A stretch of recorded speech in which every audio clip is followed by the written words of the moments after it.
नाशिक पुणे रेल्वेचा प्रश्न दिवसेंदिवस राजकीय होताना दिसत आहे। जसं नाशिक पुणे रेल्वेचं तसंच राहुरी शिंगणापूर रेल्वेचं।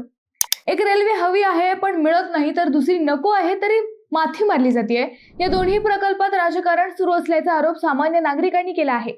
आता याच विषयावर मंगळवार आणि बुधवारी मॅरेथॉन बैठका झाल्या। पहिली बैठक नगरचे पालकमंत्री राधाकृष्ण विखेंनी घेतली, तर बुधवारी मुख्यमंत्री देवेंद्र फडणवीस हे स्वतः याबाबत बैठक घेणार आहेत। पुणे, नाशिक आणि नगर या तिन्ही जिल्ह्यातील लोकप्रतिनिधींना या बैठकीसाठी आमंत्रित करण्यात आलंय। आमदार माणिकराव कोकाटे, शरद सोनावणे, बाबाजी काळे, विठ्ठल लंघे, शिवाजी आढळराव पाटील, सत्यजित तांबे, प्राजक्त तनपुरे, अमोल खताळ, अक्षय कर्डिले असे सगळेच लोकप्रतिनिधी मुंबईत ठाण मांडून बसलेत।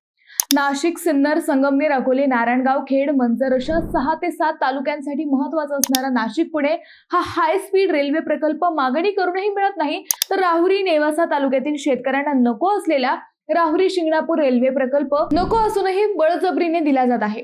नेमका लगपाछपीचा हा खेळ नेमका काय आहे आणि या प्रकल्पाचा खरा विलन कोण आहे, हेच आपण या व्हिडिओतून पाहणार आहोत।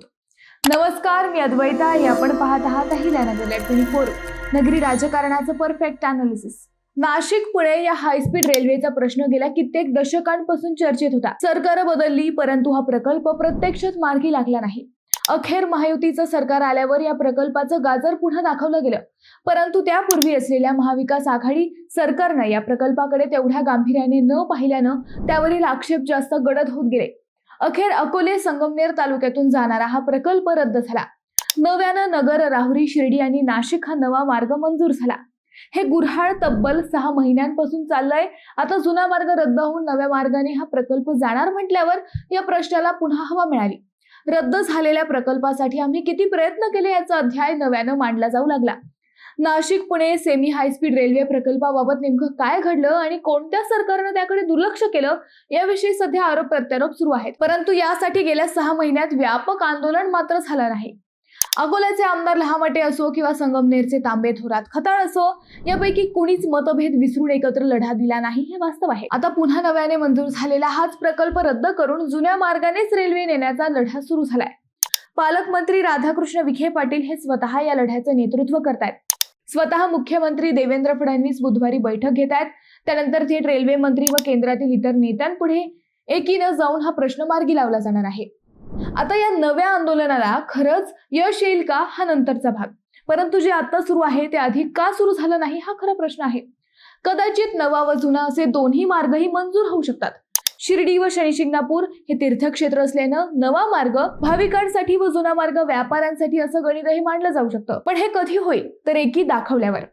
जशी एकी गेल्या 2 दिवसांपासून दाखवली जात आहे तीच कायम ठेवली तर सरकार हे दोन्ही मार्ग मंजूर करेल अशाही शक्यता आहेत।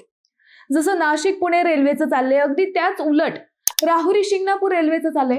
गरज नसताना ही रेल्वे राहुरी व नेवासकरांच्या बोकांडी बसवली जात आहे। शनी शिंगणापूर व शिर्डीला येणाऱ्या भाविकांसाठी जिल्हा मार्ग, राज्य महामार्ग, राष्ट्रीय महामार्ग असे सगळेच मार्ग असताना गरज नसताना रेल्वे मार्ग दिला जात आहे।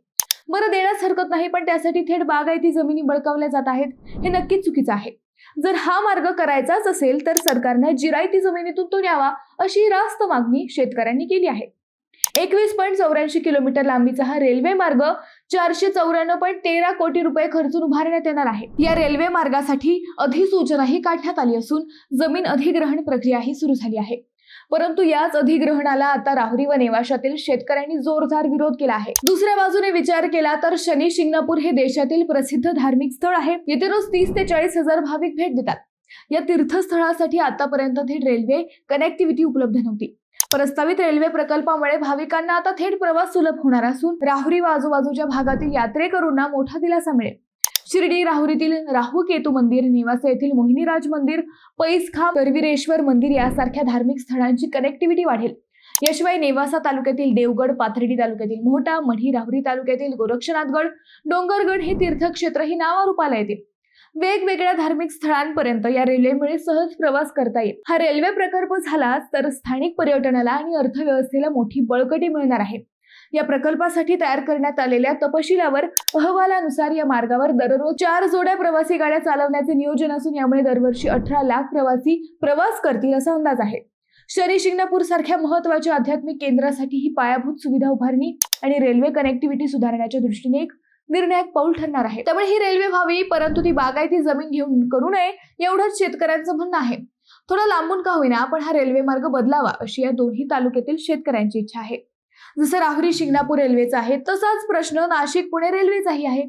नव्या रेल्वे मार्गानुसार पुणे नाशिक रेल्वे शिर्डीतून जाईल, ती जाऊ द्यावी, परंतु जुन्या मार्गावर झालेले अधिग्रहण भूसंपादन पाहता जुना मार्गही कार्यान्वित करावा अशी 6 तालुक्यातील लोकांची इच्छा आहे. संगमनेर, अकोले, सिन्नर, नारायणगाव, खेड, मंचर या सगळ्याच तालुक्यातील लोकांसाठी, शेतकऱ्यांसाठी, विद्यार्थ्यांसाठी, व्यापाऱ्यांसाठी हा मार्ग महत्त्वाचा राहणार आहे. या सगळ्याच तालुक्यातील लोकांचे जीवनमान त्यामुळे उंचावणार आहे. त्यामुळे कुणी हिरो किंवा विलन न होण्यापेक्षा सगळ्याच पक्षांच्या नेत्यांनी हे दोन्ही मार्ग मार्गी लावावेत अशी नगरकरांची इच्छा आहे. मित्रांनो, या दोन्ही मार्गांबाबत तुम्हाला काय वाटतं हे आम्हाला कमेंट करून नक्की कळवा. शिवाय व्हिडिओ आवडला असेल तर चॅनलला सबस्क्राईब करून व्हिडिओला लाईक करायला विसरू नका. पुन्हा भेटू नव्या विषयावर. तोपर्यंत धन्यवाद.